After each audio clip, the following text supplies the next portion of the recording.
राजोदा गांव में एक लक्कड़हारा रहता था। उसका घर बहुत ही अच्छा था। वह अपनी औरत के साथ हंसी खुशी रहता था। लक्कड़हारा अपनी औरत से बहुत प्यार करता था, लेकिन उनकी कोई संतान नहीं थी। इस वजह से उसकी औरत बहुत दुखी रहती थी।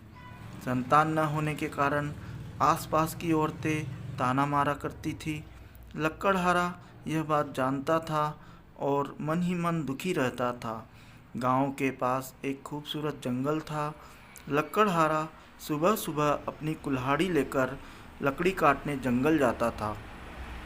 लकड़ियाँ काटकर वह बाजार में बेचा करता था और सूरज ढलने से पहले वह अपने घर आ जाया करता था। कुछ लकड़ियाँ वह अपने साथ लाता था, जो कि वह पड़ोस की बुढ़ी अम्मा को दे दिया करता था। इस तरह से वह बुढ़ी अम्मा की मदद करता था। लक्कड़हारा जब घर में आता तो अपनी औरत को दुखी देखकर निराश हो जाता था। संतान न होने का गम उसे सताता रहता था। ऐसे ही दिन गुजर गए।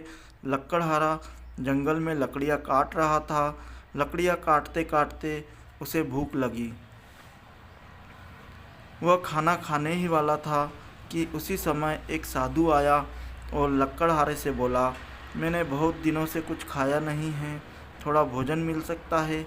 यह सुनकर लक्कड़हारा अपना पूरा भोजन साधु को दे देता है।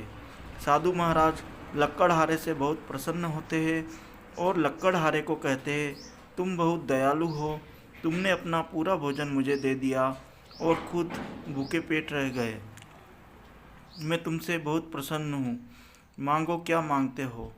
लक्कड़हारे ने साधु महाराज को अपनी आप बीती सुनाई।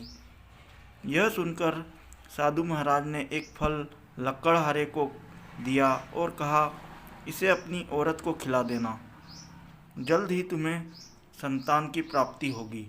यह सुनकर लक्कड़हारा बहुत खुश हो गया और साधु महाराज से फल ले लिया। साधु महाराज से आज्ञा लेकर वह तुरंत घर की ओर रवाना हो गया।